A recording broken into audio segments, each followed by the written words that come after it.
Apparently, it is telling me that we are live, so that's awesome. I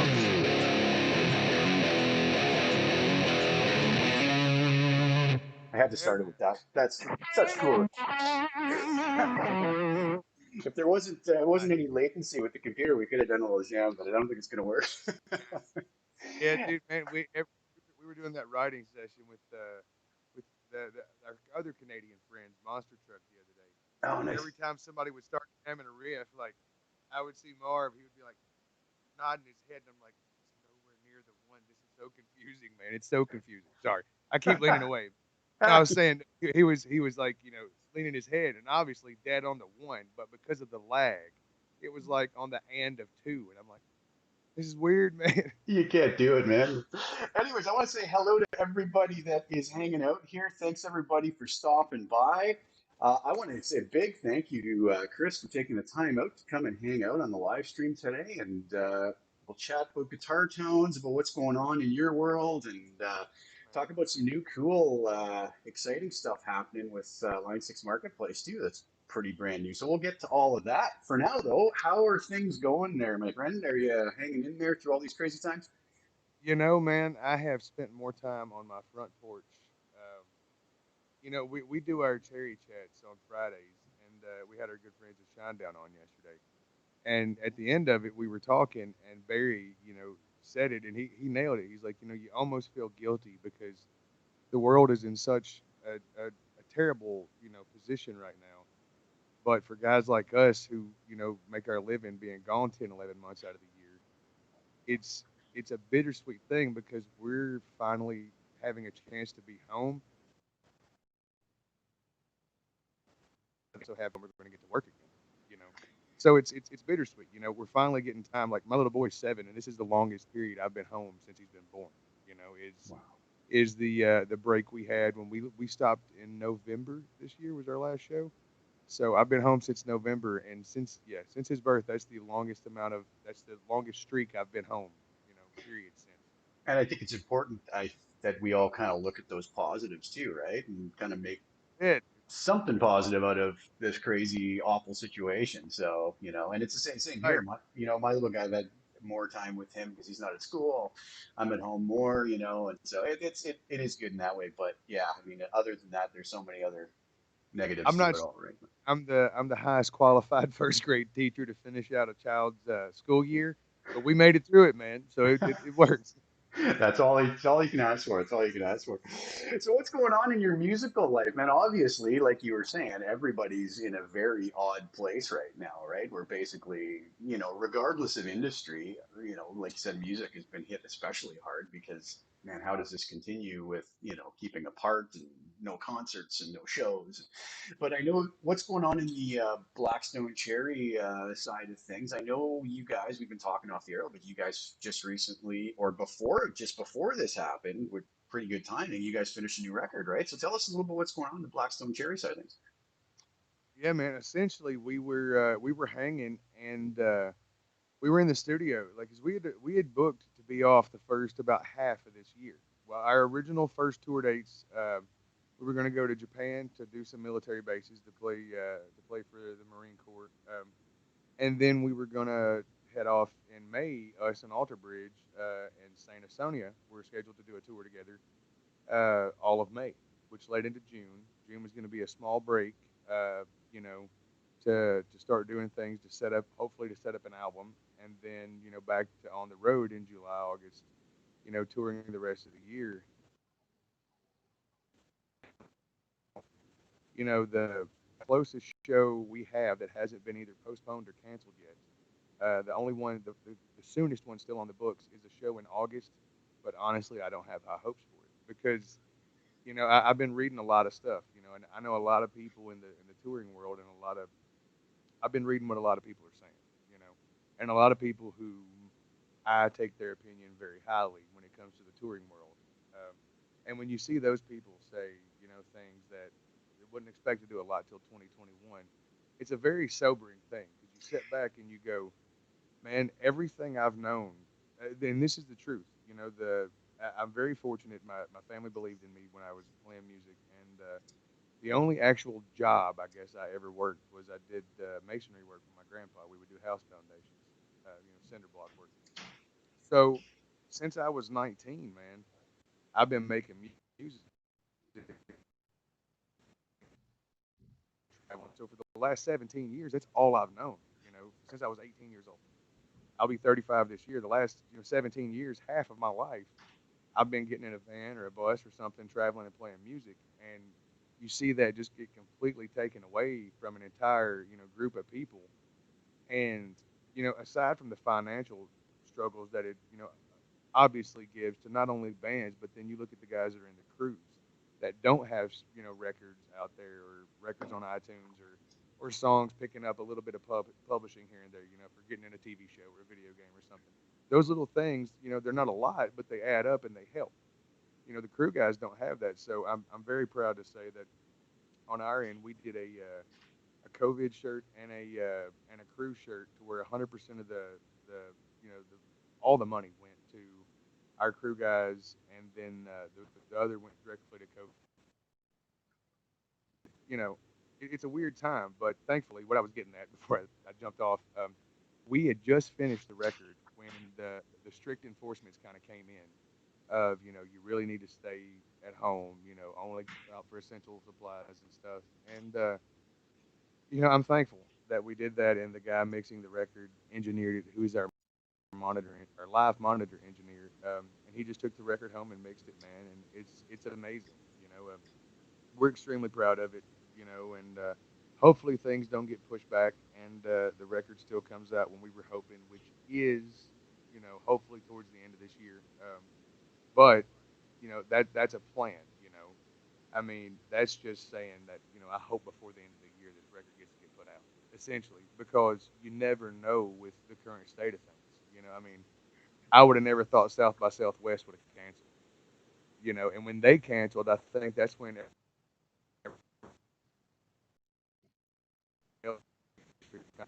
this is obviously something that we can't control right now. We need. Yeah, absolutely. And so, as far as the record, you know what? Before I go on, I've got to say, I mean, I'm really pumped to hear the new record. You guys have become hands down one of my favorite bands over the last year. And the reason I say the last year, we had the great fortune, myself with a mutual friend of ours, Chad Husky, another Yeah, fine Helix user, and actually my buddy Dean Croker, who I see in the chat. We Dean and I took a trip down to North Carolina to visit Chad last year, and we timed it to when you guys were playing. I believe was it in Greensboro, North Carolina? yeah. It was a The small club, man. Blind Tiger, maybe, or does that sound right? Yeah, Yeah. yeah. And That does sound right. so we came out to see you guys, and I gotta say, man, like the opening bands you guys had were really good, but as soon as you guys walked out and hit it, man, I don't know if you opened with Mary Jane or what you opened with, I can't remember, but Dean and Chad and I just all looked at each other and went like, "Wow, that was one of the best shows I've seen." And you guys are just so powerful live, and I mean, you capture the album so well, but just bring the energy of an amazing live performance. So if anybody has a chance when things open back up and when Chris and the boys are back out, I would say do not miss to go, going to see you guys play live. It's a fabulous show, man. So I'm pumped about hearing the new record too. And I sincerely appreciate that, man. We have a lot of fun in everything we do, you know. But yes, I am very much so looking forward to the opportunity to get to go out and play music again. I mean, I'm ready to go right now, but truthfully, I want it to be when it's safe for not only me but all the patrons. Yeah. I don't want to be the guy responsible for holding a concert that a kid came to and went home and his grandmother got sick, and because I can't live with stuff like that on my conscience, man. Yeah. I just for us until it's a safe thing to where not only the rebels feel safe, but to when everyone feels safe, then that's when you'll see concerts start coming back up, and then that's when you'll see us back out on the road nonstop. Yeah. Now, do you think that there would be a delay to releasing the album just to coincide more with touring, or do you yeah, have you still up in the air about that? Personal opinion, I I say people need stuff right now. That's a good point, yeah. Content. Yeah. Um, I know one of the biggest things that got me through the hardest times of my life personally was music. Um, in all shapes and forms and genres. So to you know, if we really believe in this record, and we want to make sure that tell because we don't even have it mastered yet. You know what I mean? Like all we have is the actual mixes, and we're just waiting. So once we get the masters and we get a sequence and everything, then the plans all really start to come together. But right now, it's essentially the painting has been sketched and all the colors put there, but we're just waiting to frame it. You know what I mean? And once it's framed, it can go out for sale. So Right. that's the best way I know how to describe it. As the working with record labels and stuff. Um, they got to help pick out the frame, and Yeah. you know how it is. Absolutely. Yeah. Yeah. But people have to have the part. And it's great because a lot of times people bring in something that you normally wouldn't yourself. Yeah. Just like when I was learning Helix, man, watching your videos, watching Chad's videos, and watching our buddy Eric's videos. You watch everybody, and everybody does something a little bit different, and you pick up things, incorporate that into your own, presets, the way you build them and stuff. So it's the same in everything, really. Yeah, absolutely. So let's kind of stay on topic, but segue a little bit more into the gear side of things since you brought up the Helix, because I think we're all giant Helix fans here. So what kind of gear did you use on the new album? Is there anything you want to talk about as far as guitars, amps, you know? Man, I used for the majority of the record, I used one of my signature PRS guitars. One of the very last ones they made, the Indonesian ones. I did change the bridge pickup though, which is odd for me, because a lot of people know the 5708 was a huge deal in my guitar, for that more PAF sound. But I ended up putting a little bit hotter PRS pickup in it, an 8515S. It's still one of the SE pickups, but it's just a little bit hotter. And I put that in there and I recorded most of the record with that guitar. And then I used my and 345 for a lot of the solos. Songs I tracked with Lucky Dog Evangelist. Um, and then this guitar is another Lucky Dog that I just got recently. And Anthony in Tennessee is just incredible at what he builds. I didn't have this one for the record, but I did use it for all the tones we're going to talk about later. And then this time on the record, man, like I did all the scratch tracks with my Helix, and I've done everything with a Helix for the last. Let's see, I did Family Tree, I did Black to Blues, and Black to Blues Volume 2 with a Helix, and I still use Helix for some effects on the record, but for the amp sounds on the record this time, I picked up this little Splawn amp, man, and I had an old '66 basement cabinet that was my grandpa's, that he gave me, um, and I loaded it up, and I ran that head. And for the amp sounds, I actually ran that little amp for the majority of the record. But I did use the Wow, Helix for some effects and stuff. that's awesome. I remember actually going back to when we came to see you live. I remember we were texting right before the show, and I think it may have been the first night that you were about to use a power cab on stage for the first time. I think if I remember Yeah, correctly. And you told me, yeah, you're like, man, tonight's I'm going straight in with my presets that I normally use, straight in, going straight out the back into front of house. And a bit of a funny story with that. Chad and Dean and I were standing out in the audience, and one of the opening bands, man, the house sound guy who was working for them, who did not mix your sound that night. I don't believe you guys have your own guy, obviously. And so they get, I felt really bad for the guitar player in the first band because he had a great rig. I think he was running a Vox AC30, and all I could see on stage was this guy had gone up and put an SM57 mic directly on the cone of the thing, right? Which is gonna, everybody who's recorded knows that's gonna give you a real abrasive, harsh sound, right?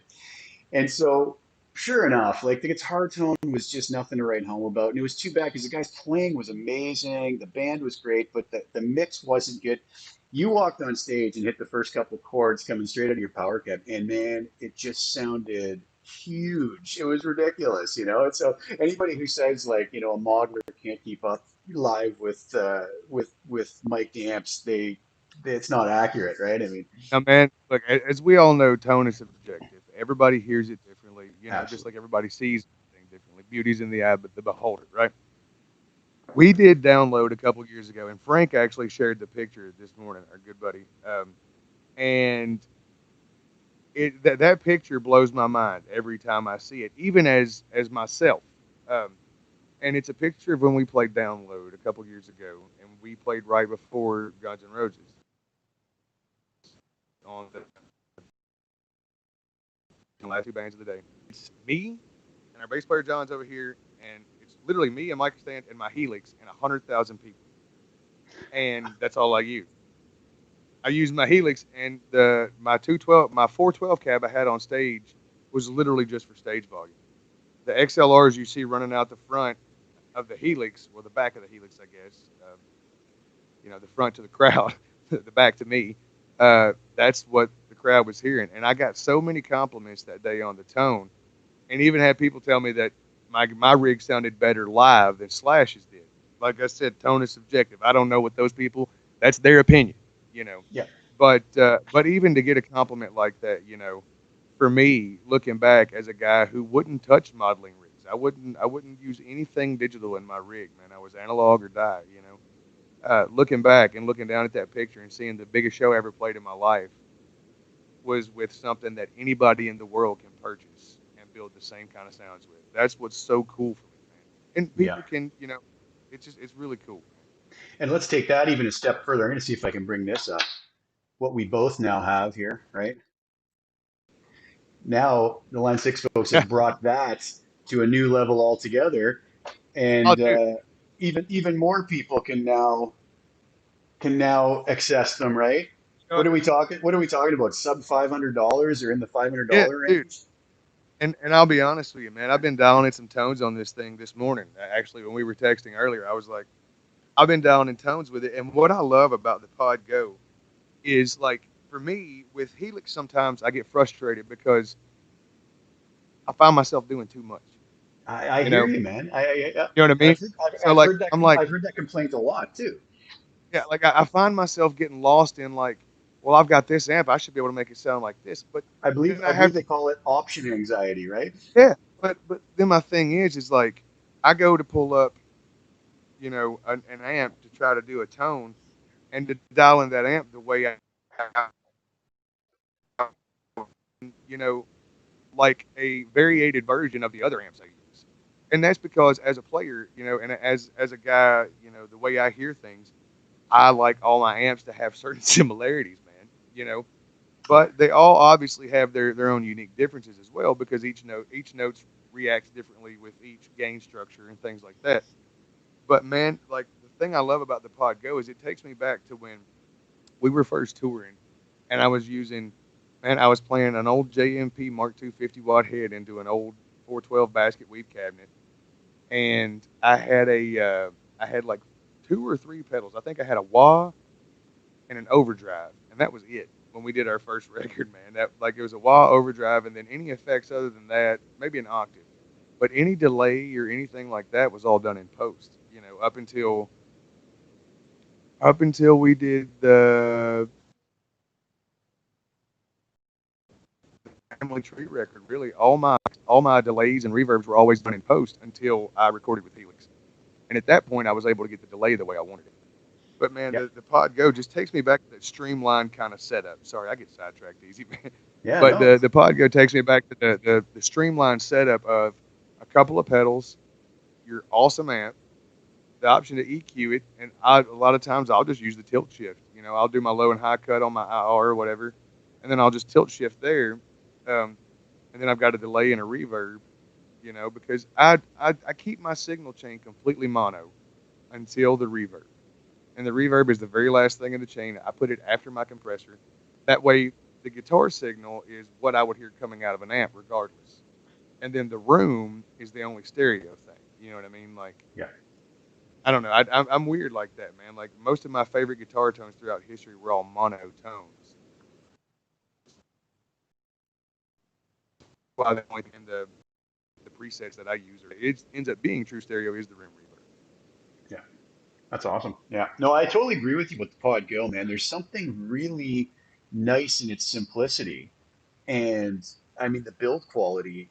I don't know about you, but I was blown away when I got it. I was like, this is incredible, man. I mean, I was fortunate enough to check them out at NAM too, and I was just like, this is amazing for and this has opened up the doors for so many other people now to have these Absolutely. tones, right? Which is I just do awesome. love the little Easter egg tribute when you turn it on, the little kidney bean.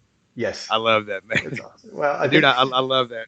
And because I've got one of the old the gray ones. Were those the HD beans maybe? oh man, I'm Like not they had the sure. red one and the gray one, and I've got one of the gray ones somewhere, man, that I picked up on Facebook Marketplace, I think, and or somewhere, some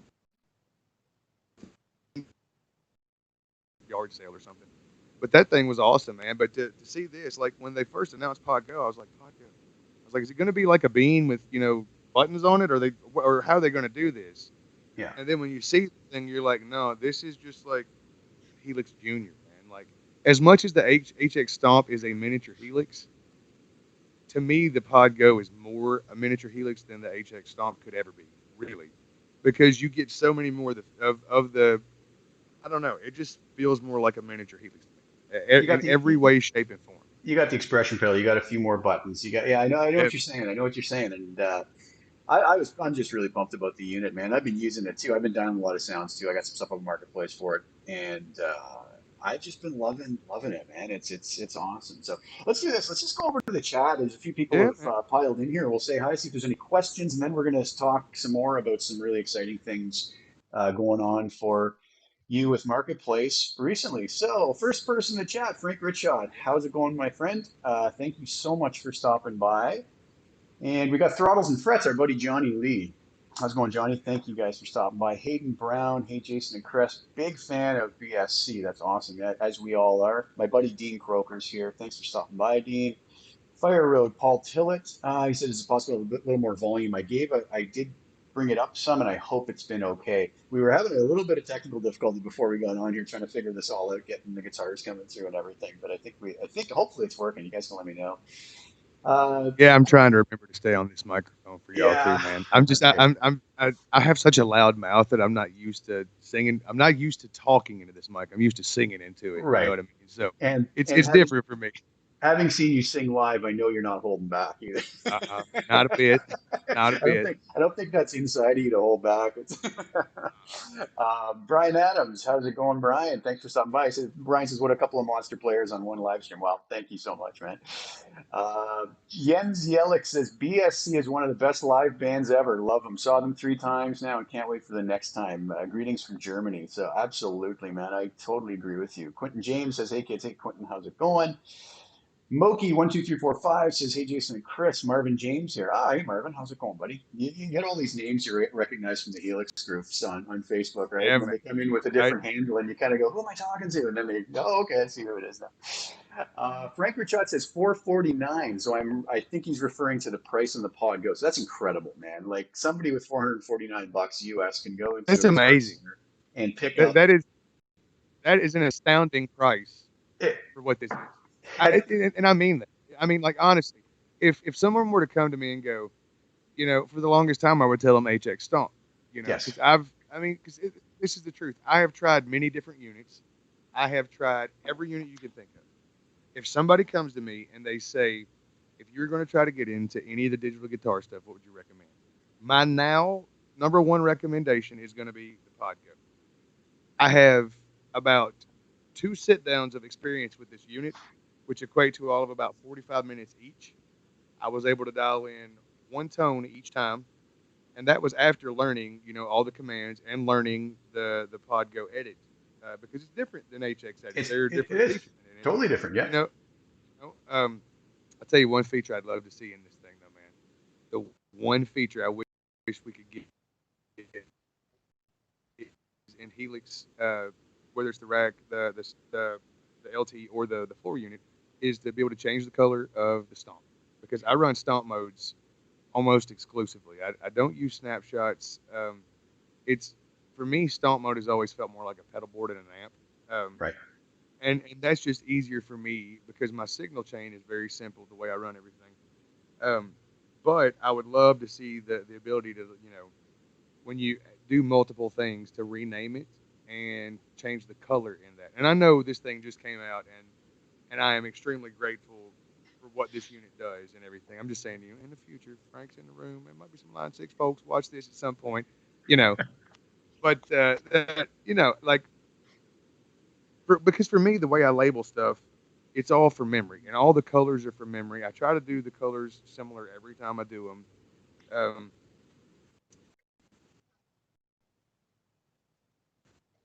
It's like I was telling because he said he wished he had scribble strips, and I was like, well, man, bring me your LT, and I'll just give you the Helix I've been running.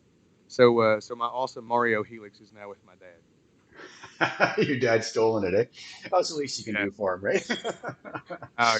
That's all. So let me ask you, could you see yourself ever touring with Podgo?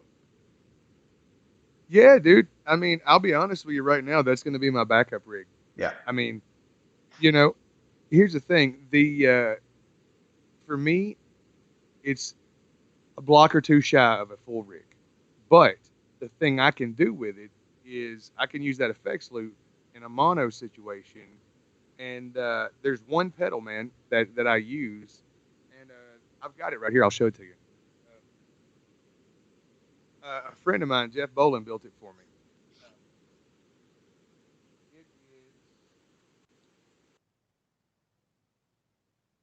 my favorite of all time is the Hex Scrambler, hands down. That is my favorite fuzz pedal ever.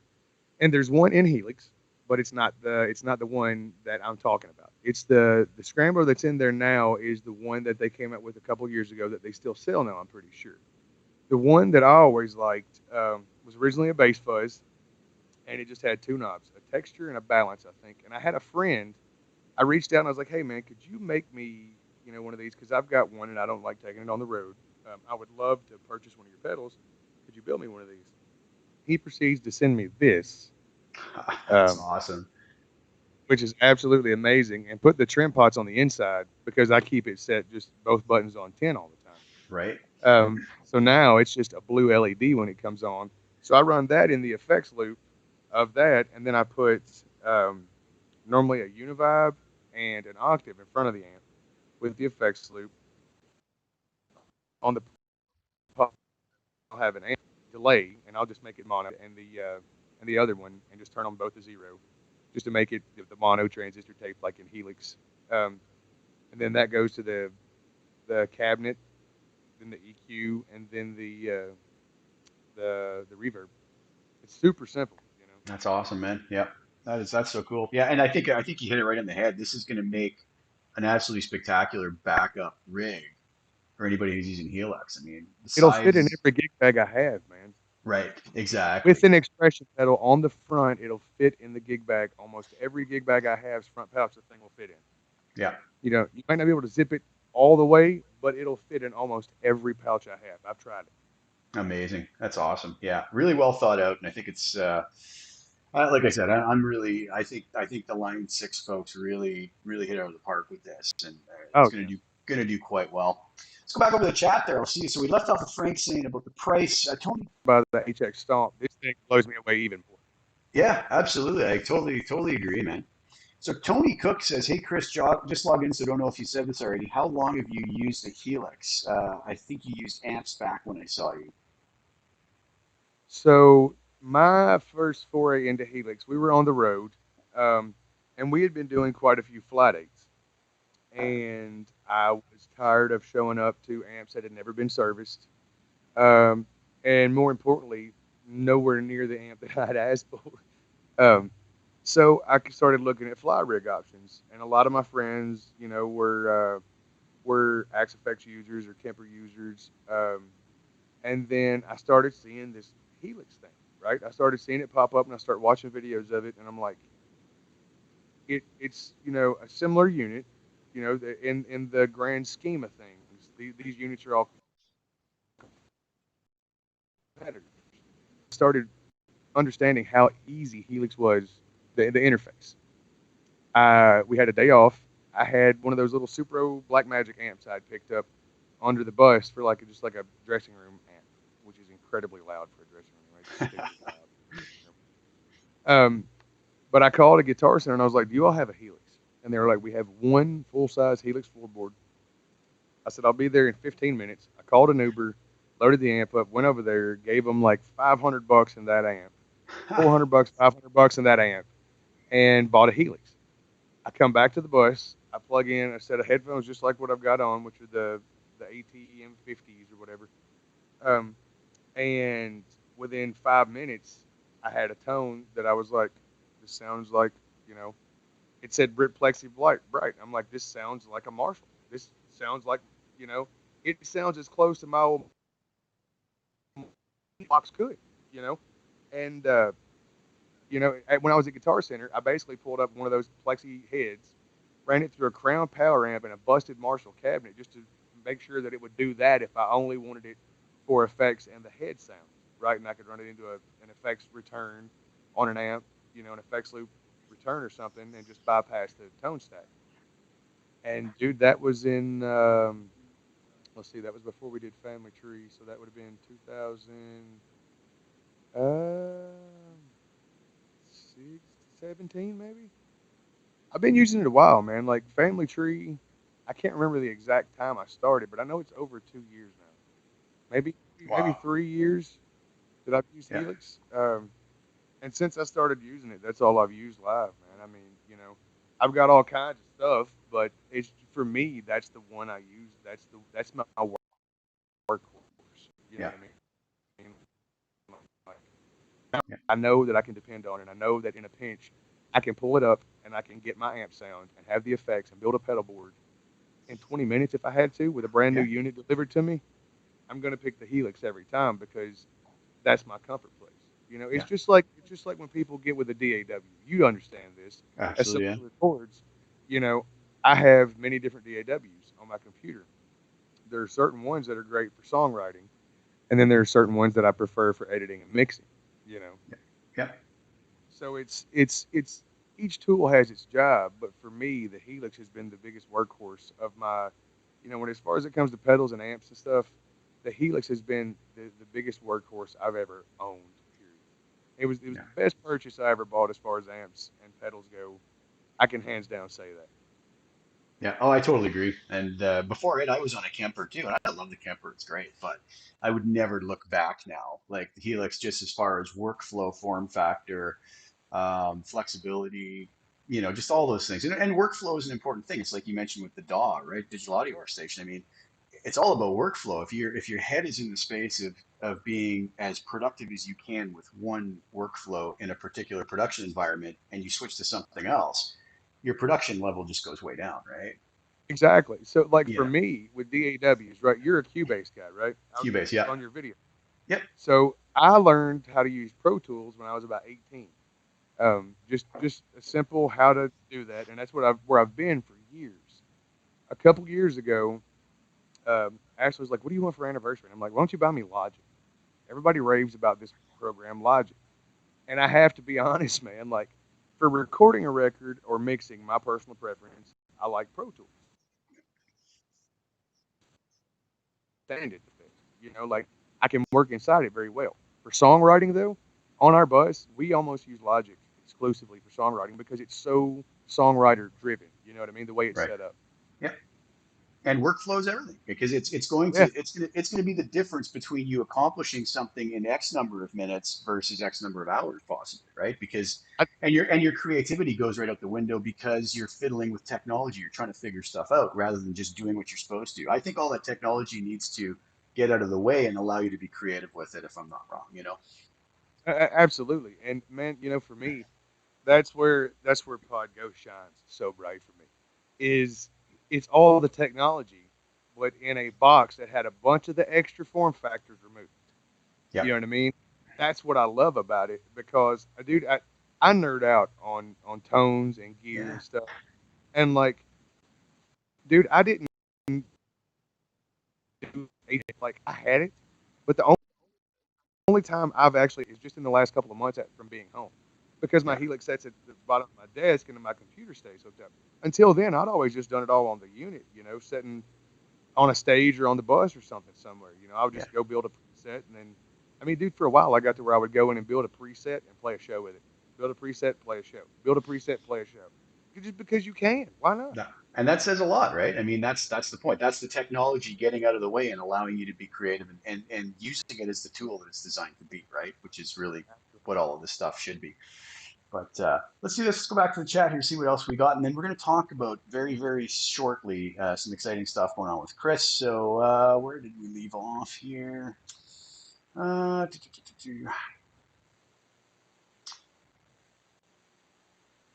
I'm losing myself in the chat here. The 412 cab. Oh, somebody. So Paul Tillett says the 412 cab you were talking about on stage volume only. How were you powering that?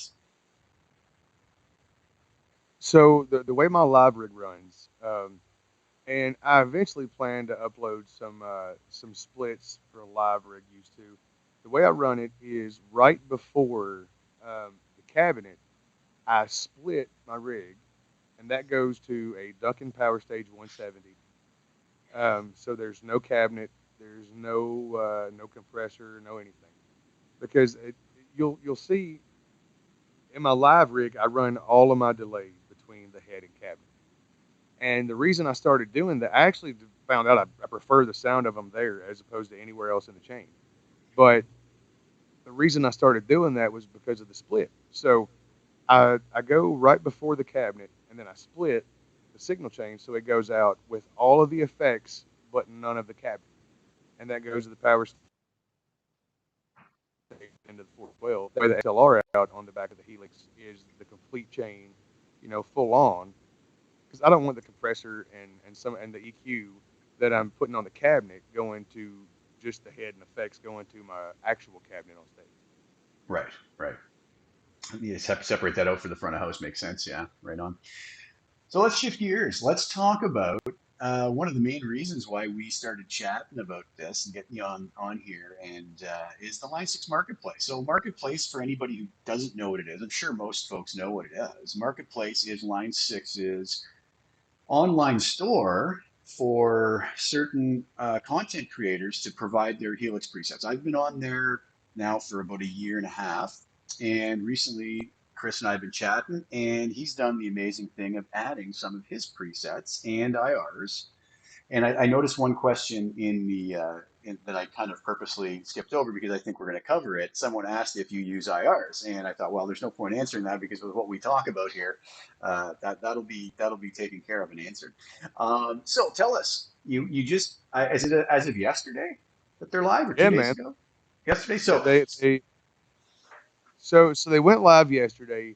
Essentially, so we were in the studio this time, and I had my cabinets, and I was like, you know what, man, just to just to do it, why not? I want to shoot impulse responses of my cabinets because we took the time to find the right microphones for the speaker cabinet. You know what I mean? Because Ben used a totally different cabinet in the studio than I did, and totally different microphones.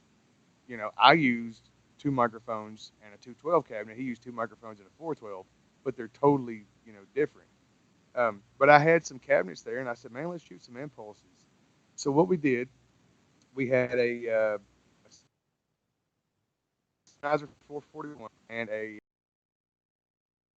nice, we put those in the position that we thought were the absolute best, and we shot impulses in the same exact position we had them when we recorded the record. Like we would go in the morning and shoot the impulse before I finished tracking the guitars for the day or whatever. nice, While it was set up, we did this in a break in one morning. And we did them with, there's a blend of both microphones. Then you have each microphone individually. And then you also have a raw and a mix of each one. And those are just, raw with no EQ. But those are going, they went from, it was the microphones into a nice Toft audio console. Then we're going into Pro Tools for the capturing of these IRs. There's three cabinets. The Paz Patriot was a 66 basement that my grandpa gave me that I put some Eminent Screaming Eagle speakers in.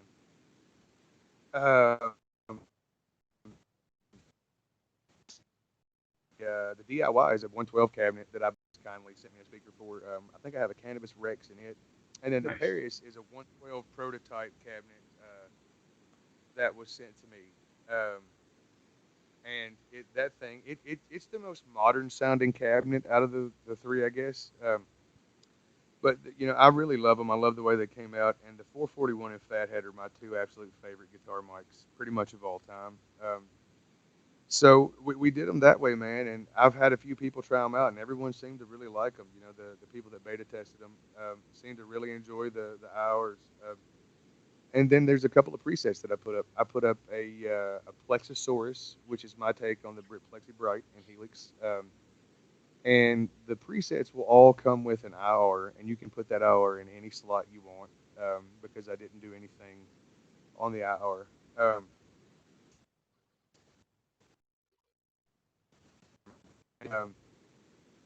the they're all in stomp mode. So, and sometimes each stomp will affect multiple parameters or multiple effects, and then the same thing goes for the dumbfounded, which is the litigator.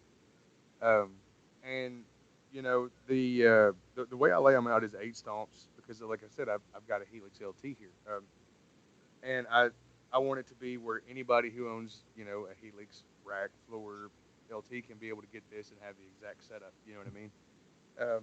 But the way I've got these set up, like the dumbfounded one has a drive button, the fuzz, shut the fuzz up, the lead boost, -12, which is an octave, a univibe, spring reverb, and a button that says more room. And the cool thing about the when you go to the Plexi one, it's got a Leslie instead of the univibe, and when you click that on, the actually activates the speed, so it goes from the expression pedal, but it only does that while that foot switch is activated. So it's kind of cool. That's awesome, man. And just so everybody knows, if you go in the description of this video, I have a link straight to Chris's Line 6 Marketplace page. So if you're interested in checking those out, click on that. I have a link to mine as well. And that's what I love about the marketplace. You know what? I mean, I guess some people could say you and I are in competition because we're going after, but I don't view Oh any of man, it like that, right? I mean, no, the dude, I whole look at Marketplace as like the one-stop tone shop. You know what I mean? Like you can find anything by anybody, and if like what I love about it is, say I'm sitting here struggling to pull up a tone that I'm like, damn, I just can't quite get it right. You know what I mean? yeah, I go to Marketplace, I guarantee you someone has a tone on there, something you're looking for. yeah. And the thing is I love seeing so many people on there because it just goes to show how expansive it's becoming in the community, and that you can literally dig out almost any tone out of this thing. Yeah. Well, what I look at it too is, I mean, being a guy who's done a lot of studio work and who does a lot of studio work, I want as big a toolbox as I can possibly have. And that toolbox shouldn't just be all screwdrivers or all, Right. what it needs to be a real wide variety of things. And, it's why we don't just own a Marshall amp and think we can do everything with the Marshall amp. We might need a Fender amp. We might need a Marshall. We need something higher gain, lower gain, and it's the Right. same with content creators. So I mean, you're going to approach things very different than myself, and I'm going to approach things very different than somebody else. Nobody's right, nobody's wrong. It's Yeah. all just wonderful stuff. And if those are all used in combinations in a production or in a stage show, I think the results are going to be even better because everybody is, offering a different set of, I don't know, what do you want to call it, resources or skills that come along with it. So, I think it's wonderful. I was really happy when you messaged me. I guess it was last week or whatever when we first started talking about this. And I was like, that's so cool, man. And I think you're going to do really well because, you've got such a great following and such amazing tones. I was just listening to a few earlier Blackstone Cherry records this morning as I was kicking around, man. And tones are just huge, man. And your playing is amazing. The songwriting is amazing. So the fact that somebody can now go to Marketplace and get something by you, I think is just awesome. So everybody go out there and support Chris in this endeavor. I think it's really, really cool. I appreciate it, man. It's something that I was back and forth on a lot, man. I was like, do I do this? Do I not? And I was like, you know what? Why not? Why not just sit down, take the time, really spin with it, and really dial these things in the best you can. People, anyone that picks them up absolutely loves them. Um, I just set them up the way I would have this amp. Like if I actually owned this amp in particular, what pedals would I want to accompany with that? Now, granted, with me, there's most always going to be a fuzz and an Octavia. It's just going to happen. Those are two of my favorite sounds, but other than that, I try to do some variances, but a lot of times I like the same stuff, man. I like a delay. I like one modulation effect. I like a spring reverb, a room reverb, sometimes a slap delay, But it's, I hope if people get these, like I said, I hope if people get these that, they really enjoy the tones and they have as much fun jamming on them as I did, coming up with Yeah. And I think one really important thing to bring out too is that, when people do get these, some folks are going to love them right out of the box and use them as is. And I've had so many people contact me and say, yeah, it's just perfect. I use it exactly as it is. But they're also great sort of springboards, they're great sort of starting points, let's say, for somebody who gets it and then goes, okay, I got this cool chord tone. How can I tweak it slightly to, like you were saying before, tone, it's so subjective tone, right? You and I might both say, dial in, given the same amp, guitar, and effects, we're going to dial in completely different tones. And neither of us are right or wrong. it.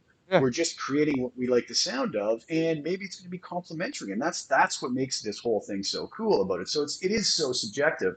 But I think a lot of times, my presets, your presets, they're also wonderful starting points for people to then build off of. Maybe they want to add different effects. You just rhymed off the effects that are sort of your bread and butter, meat and potato effects. I would probably rhyme off a different set. Again, nobody's right or wrong, and somebody else is going to rhyme off something else, so they can come in. And the beauty of whether you're talking Podgo, Helix, HX Stomp is, we can add and subtract as needed. So if that even gets somebody 80, 90% of the way there, boom, they're off and running. Oh, dude, absolutely. I mean, that's the thing. Like, I've learned so much. Like I said, from watching you, Chad, Eric, all the guys that do the Ah, great videos, man. Like, I've learned so much about Helix. The times I get stuck, I'm like, damn, I just can't get what I'm wanting. You know, go to YouTube, watch some videos. You're gonna find what you need. yeah. Oh, absolutely. There's a plethora of info out there that almost too much sometimes. You know what I Yeah, mean? man. It's almost hard to consume it all, right? So that's so cool. So how many right now? How many products do you have up on there right So now? right now I've got three assets up. I've got the Plexusaurus. I've got the Dumbfounded, which are both presets that include an IR. And then I have the IR package standalone. It'll work with HX effects. It'll work with a multitude. So I wanted those to be available outside of just presets. So people may like, well, I bought the preset, but I already had the IR. I can't really do it another way. I mean, it's hard because these are my personal IRs that I use. So when I dial in a tone, I use them. So when you buy a preset, as long as it says with the included IR, you're going to get one of the 15 or 16. I think it's 18 hours. I think there's 6 per cabinet and there's 3 cabinets. Yeah, you're going to get one of those 18 IRs every time. And the two that I've used so far are the DIY cab mix, which is the one that I built, and then the Patriot cab. The Patriot comes with the Plexusaurus, and the other cab, the DIY cab, comes with the Dumbfounded badge. Um, so I kind of have presets and then the IR pack too, but it's the only way I can do that and everyone have a chance to get both. So, you know, I apologize in advance that you're buying an IR and a preset for people, but I wanted to make sure that people were available to purchase both and use them as individually as they wanted. Maybe you like my preset with one of the Helix cabs better. That's totally fine. Yeah. No, I think that's a smart way to do it. And the IR market is actually a very big market. A lot of folks just simply like to buy IRs to be able to intersperse within their own presets. And I think that is a really smart way to do it, for sure. Yeah. I got asked also, if I was going to do multiple positions with the impulses, and for me it was a hard no because the most frustrating thing for me when I open an IR pack is there to be 16 folders with 75 options in every folder. I don't want that. I want the microphone on that cabinet that I like set to where a good microphone should sound, Yeah. you And you know know, what? and maybe one or two options of that. like a mix and a blend, a mix and a raw. I, That's all I want. I really honestly think you hit the nail on the head there because one of the big things when years ago when I started doing the modeling thing, I did buy some IR packages and I'd open these folders and like you said, you can't even, it's the option anxiety again that we were talking about that the Pod Go kind of gets away from where it's like you're limited. So, and I remember just going like, oh, okay, this is ridiculous. And you'd spend, 2 hours sifting through it to find two IRs you like. And then, Because the problem is because they're all, and this is not a knock to anyone, but this is just my personal opinion. When you get those big packs, you'll have 15 hours that are extremely similar, but all very, very different, and maybe just the upper end yeah, or the low mids are a little different in one. That is where you go. It's too much. It's an information overload. I can't do this. It's what happened to me. that's That's right. why when my favorite impulse packs I've gotten have been like this cabinet.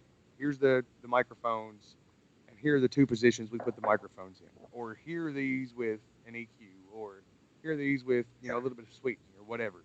Just simplify it, man. And it goes back to Pod Go. That's why I love that thing. It's yeah. simplified. Well, here's the other thing. I mean, yeah, fine, you've got these 50 IRs that all have, like you said, subtle differences. Well, those subtle differences can be accomplished with one IR and adding a little bit of shelf EQ or dialing a little bit of EQ in. So, which is chances are what an engineer and a mixing engineer is going to do at the point of mixing the album anyway. So, I don't know. I totally hear what you said. I think you're really smart to just offer a limited amount. And I had the pleasure, you sent me those, I guess maybe what, like a week and a half ago, Yeah, yeah, the IRs, and I plugged them into a few of my presets, and they're awesome, man. And I was really happy to see you were mentioning about the Fathead mic. I owned a Fathead mic for about 4 or 5 years, and I just love that mic. I had a Royer 121 for a lot of years I used in the studio. yeah, yeah. And I actually sold it when I got the Cascade Fathead because I said, why am I hanging on to this $1,300 mic when I have this I $250 or $300 mic that yeah. sounds, if not as good, if not better, You know and what I out like the about Royer one, for me the Fathead is a little more. It's a little to where the Royer sounds like you took it and rolled it off at about 3K, really harsh, almost like the Yep. Fathead doesn't roll off anywhere near that harsh. You get a little more of that sweetness in the high end in it. Yep. And You with know, the Royer, with the 121, you always had to go in after the fact at mix and add a lot of upper mids, a lot of upper end, a lot of high shelf to it. Whereas the Cascade, just like you said, sort of sat in the mix. You might still have to EQ it a bit, as most ribbon mics you do, but not as harshly as you said. And man, the guys at Fathead or Cascade, sorry, they really nailed it with that mic. That's a fabulous mic. oh, dude, for, and for me, the way the 441 complements that because the 441, like man, I remember when we were getting ready to go record the record, and I decided I wanted to push some air. You know what I mean? Like Yeah. everybody knows that. You like to push air every now and then. When I decided I wanted to push air across speakers, I went and got on YouTube and I did every blind listen test I could for guitar microphones. And the two microphones that I picked because I knew I wanted to go with the Fathead. I already knew that was the ribbon. Um, but the two microphones I picked every single time were a U87 or a 441. Every single time. That's awesome. Luckily, luckily, the studio, our bass player John has a studio, and one of the engineers that works with him that runs a studio with 41 and he had a match pair of U87s from the 80s. So some of the really nice, blue label Neumann U87s. Um, and dude, we put the 87 on there, and I hated it. I just it like I there's something with me, man. Like I love the way everybody else's guitar sounds with a condenser microphone, but I hate the way my own sounds with a condenser microphone. I totally agree with you. Yeah. Like for me, like I like a dynamic and a ribbon, and it's funny. Like when I'm in Helix and I'm messing with the cabinets, 9 times out of 10, if I go single microphone setup, I'll use a U87 or the 47, and it's just because I like the fullness that they get, and then I'll add an EQ or whatever. But Yeah. you know, Let me ask you this. Why the 441 over the 421? Because a lot of guys gravitate towards 421, right? so for me, it's in the mid range, like Yeah. the mid range and the upper mid range. The 421, it being yeah, like cabinet that used to belong to Brad Whitford that he bought. So Um, we missed that and last like thing. it's You, got the you cut out property a of air. you cut out a bit there, Chris. Sorry. Sorry, What was the last it thing you said about being Brad? Ben has a cabinet that used to belong to Brad Whitford. It's still got Oh, the property of Aerosmith on it and everything that Brad toured with. And Ben used it on the record with a 57 and a 421, and it was perfect for Ben because Ben plays the amp he used a 5150, which is more of a modern gain kind of amp, and that 421. The 421 has a little more aggression and a little more sizzle in the top end to me than the 441, but that 441 is just a really mid push, yeah. like just something really. There's an aggression in the 441 that I really like. That's awesome. Okay, so here's the thing. We spent a little bit of time before trying to make sure your guitar actually was coming through here. Yeah, yeah. Why don't you play us something, man? Why don't you play us? Do you have your preset set up? Do you have something? I run through one of these presets. So this is the dumbfounded preset that I did. So that's the just a straight up, and it's the litigator with the gain rolled back quite a bit. To me, that's a clean amp. To a lot of people, they're like that is not clean at all. But to me, I use my volume knob a lot, so that's how I set mine more of a broken up clean. And then the drive knob kind of.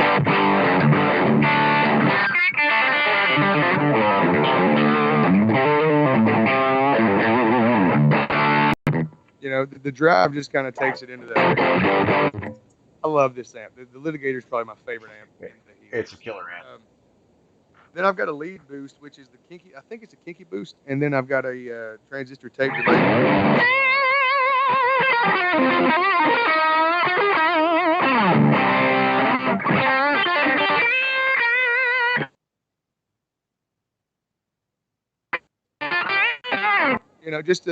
And a lot of times I'll leave the treble boost off. Like I kind of leave. I like a darker sound sometimes. Then we go to the Octavia, and it's got a like a slap delay.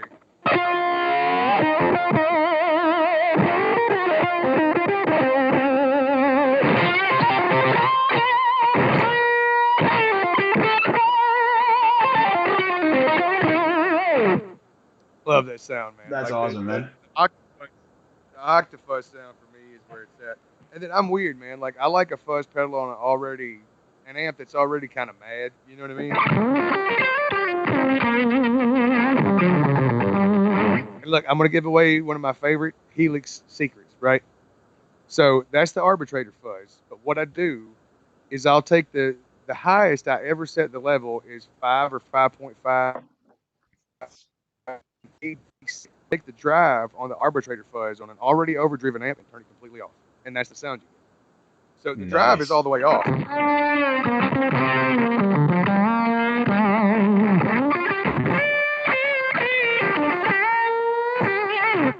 Yeah, dude. Like I really like these presets. I'm really proud of them. That's awesome. Sounds awesome, man. Thank you, man. I'm a sucker for the room reverb. Oh, me too.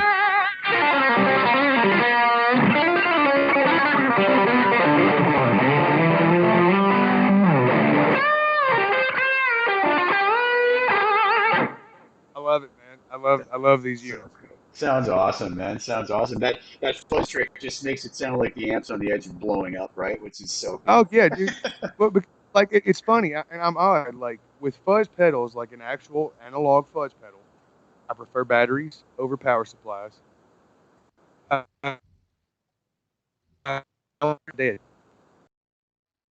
Emulate. I Right. had a really cool pedal that the 68 Variac fuzz that Dunlop did. Yeah. You could turn it from 5 to 18 volts. So Nice. essentially, if you turn the volume down, like, dude, I'll do it real quick. Let me switch my view. I think the important question is which brand of battery do you prefer the sound of? No, I'm just kidding. I like the cheap ones from the dollar store, man. So you're not Eric Johnson snobby, are you? Oh, Ooh. Look here. So I've got the fuzz. The fuzz was set to 0, and that was right here. You know what I mean? And that's with the room on too.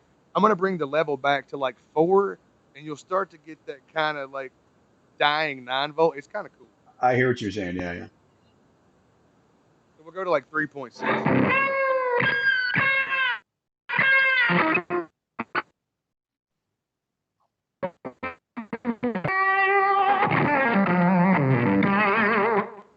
Yes, people say they can't get good fuzz out of it.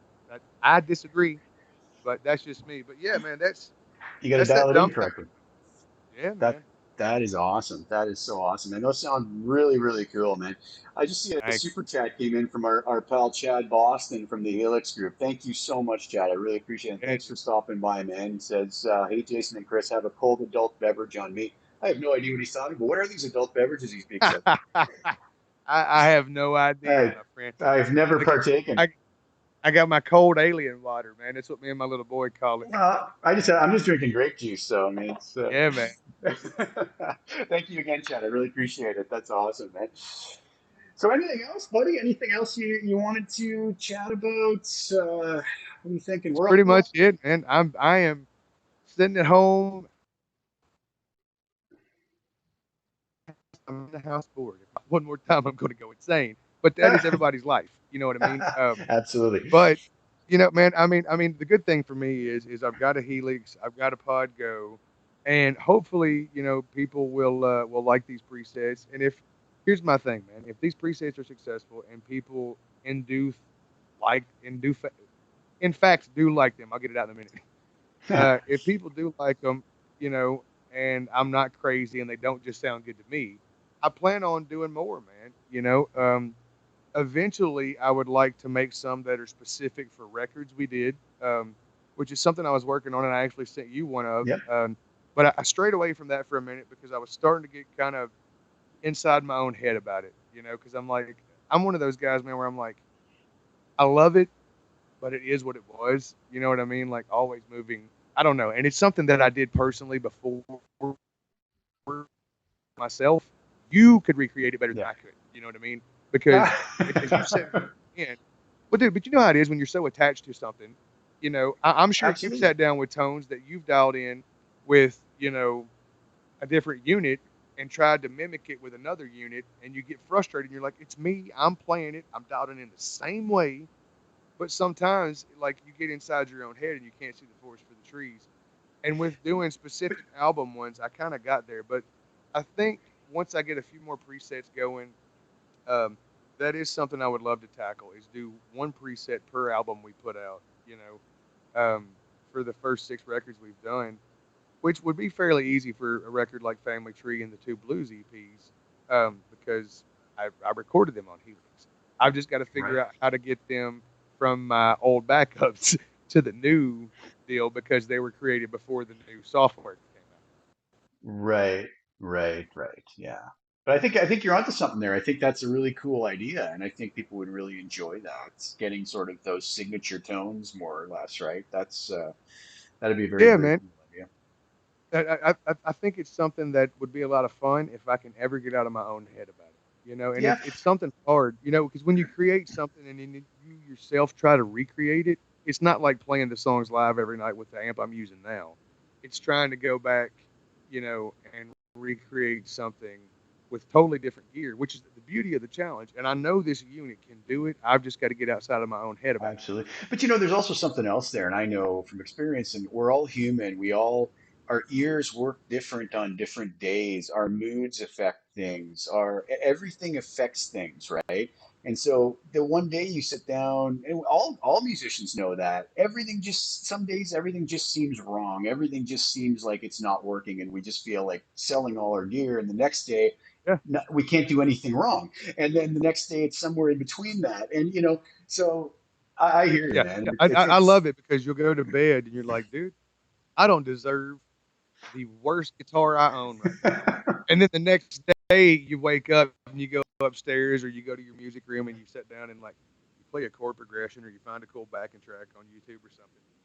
And you start ripping and you're like, dude, Eddie Van Halen couldn't hang with me right now. And then the minute you go to try to record it to do a video or something, you're like, damn it, here we go again. I'm back. I I think it's can't do it now. I think it's the universe's way of keeping us humble. Maybe is that what it is? I It don't is, man. It is. know. Dude, and I look, I know about 5 or and I different spots at different times. I've had the world fool for a long time, man. Yeah, it's I know, I hear you, man. But no, I think you're on the right track with that for sure. And so here's what everybody I think should do because of the time we're living in right now. Anybody who has the ability, what are ways that people could support you and Blackstone Cherry while you aren't out touring? While you mentioned earlier about the T-shirts and donating some money to COVID and whatnot. So, what are some ways But, that they can do that in the next, in the interim? I mean, man, like here's the deal. It is a very, very difficult time for bands and musicians and all touring personnel right now. And not only bands, musicians, and touring personnel, but for the entire entertainment industry as well. Stand-up comedians. You know, I got a dear friend that does a lot of work with one of the most famous comedians in the world. And he's completely out of work right now. Uh, biggest thing that helps bands right now is, as far as sustaining an income, is people buying merch, stuff like that. But at the same time, I'm sitting here going, as much as I would love to say go buy our merch, I understand people are struggling for everything they've got, and and I hope people understand that me putting this stuff on marketplace, I tried to price it as fairly as I could. And I really put my time into this stuff to make sure that I felt like it was worth charging for it. So, just like I know you do, you put countless hours into everything you put up there, man. Because dude, I sat here with my Pro Tools rig up, and I would record me playing the guitar, and then I would have that, and I could have done it with the looper, but I'm workflow. I'm used to Pro Tools, Yeah. so I brought up a graphic EQ, and then cuts I wanted to make, if I made any cuts, mimic them then with the parametric EQ and Helix to go about getting these tones. So it's not just dialing it in and doing that. There's a lot of work that goes into this stuff, man. When you really sit down and do it, and ultimately, I just hope people think that I price things fair. I hope they enjoy these when they pick them up, and hopefully there'll be a lot more to come, man. Yeah. One thing I really try to do, and I mean, I started this whole thing by giving away everything and just kind of like doing Yeah. educational videos. So I really truly want to help people to be able to get the most out of their units on their own. Marketplace has kind of allowed me a way to earn some money from it and to continue to be able to give stuff away education wise and even some free tones and whatnot.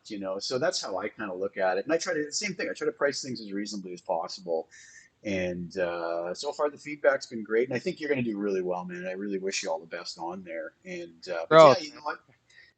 But you know what? It's true. We gotta, I've been doing my best to try to support as many artists and musicians as I can within my ability, and I think it's important now that we all kind of look out for each other and do our best. I just released. I'll give myself a little shameless plug here.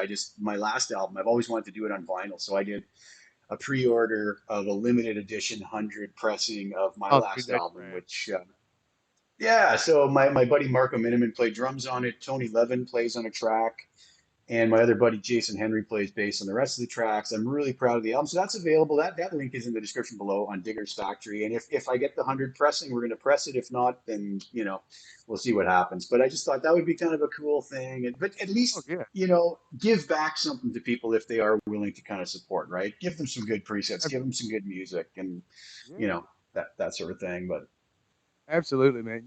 I've always put up stuff on custom tone. It's been a long time, just because we got really really busy. But and I still plan on doing that. I mean, here's the still playing stuff on custom tone. I just got to get some of these because this is something I want to do. You know what I mean? absolutely. Yeah, but I think it's a fair point too that I think a lot of folks, and I've had, in dealing with so many folks that I have online, you deal with some of the kindest, nicest people out there. But I mean, to be blunt, you also deal with some people that just come across as complete jerks, which I Oh, think is the nature of anything, any dealings with people. But I think some 100%. people, it's lost on the fact that they don't understand the amount of hours, the amount of work that go into certain things. Whether it's you guys making a record, whether it's me making an educational video, or me making a preset, or you making a preset, or just the fact of learning the skills that any of us have. There's a lot of Well, a work perfect into that. example of that is your performance videos, right? When you do a dialing in, you do a performance video Yeah, that generally is a minute to 2 3 minutes long on the performance video, yeah, right? They're generally videos. People say, "Oh, it's a 3 minute video." No, no, no, no, no. He did a backing track. He dialed in the tones, programmed the drums, played the bass, set up the cameras, edited all the damn stuff, Yeah.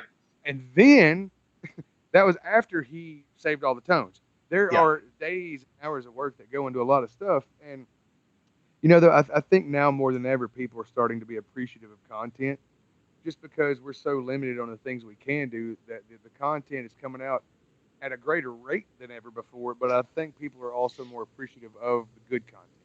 Yeah, I believe so, and it's true. And you're absolutely right, man. A 3 minute song does not take 3 minutes to put together. It takes months and months of effort and work, and that months of effort might be spread out over a longer period of time. But the sheer number of hours involved in this stuff is, I think people would be surprised if they saw in behind the scenes on any of this stuff. I mean, you guys making an I, album, it's ridiculous the amount of time you'd have to spend in the studio writing, recording, mixing, mastering. It's mind blowing. oh yeah, dude, it's man, the behind the scenes and the people that work behind the scenes, man, you know, are the unsung heroes of a lot of stuff. But but man, dude, it's thank you so much for having me on. Oh, It's been absolutely amazing. it, I sincerely appreciate it. Like I said, I've learned a lot from your videos, man. So oh, for you to have me on to talk about some of my tones, man, it's pretty awesome. I appreciate it. I appreciate you coming on, man, and taking the time. Oh, it's been too long. We should have done this a long time ago, and we'll definitely do it again. Yeah, That's the other dude, thing. Yeah, we'll absolutely, we'll do this absolutely. again. This is a blast, and I really hope that sometime in the near future we can, get together in person again, and Yeah, after need a all. jam next time. We'll jam next time, absolutely. So we're at around Yeah, the man. hour and 10 minute mark. So I'll tell you what, I think we'll say thank you to everybody in the chat. We'll say thank you to everybody who stopped by to tune in. Uh, Please check out the links in the description below. I have the links to all the marketplace presets. I have Chris's direct link in there, right to his stuff. Please go and help him out, support him, and you'll get some killer tones. I have my marketplace in there, my vinyl. Check out Blackstone Cherry. Do whatever you can to support these guys through this time. They deserve it for all the hard work. And you know what? One of the most entertaining, hardworking bands out there. And my hat's off to you guys. And I really wish you guys all the best, and that you get through all of this soon. That we all get through all of this soon, and that you guys are back out doing what you do so well. And I can't wait to hear the new record, man. Big congratulations on getting that done. yes, sir. Thank you so much, man. I sincerely appreciate it. Like I said, we're ready. We're ready. Trust me. Yeah. As soon as the hammer drops and they say, you know, you can go play, that bus is going to be spinning donuts, turning out the parking lot. Promise. I We're think I ready. think We're ready. I But think dude, just no, about it. thank you and thank everybody for tuning in. Oh I man, sincerely totally my appreciate it. pleasure, man. And I think everybody's at that same spot. So I'm gonna end the stream. Just stay on, and I'll chat with you. Say goodbye off the air. And Yeah, man. thank you guys, everybody, for stopping by. I hope you enjoyed that. And like I said, go give Chris some love on the marketplace there. And we'll be back soon. Get some more content going. Yeah, man. All right. Talk to everybody later. Thank you again for tuning in.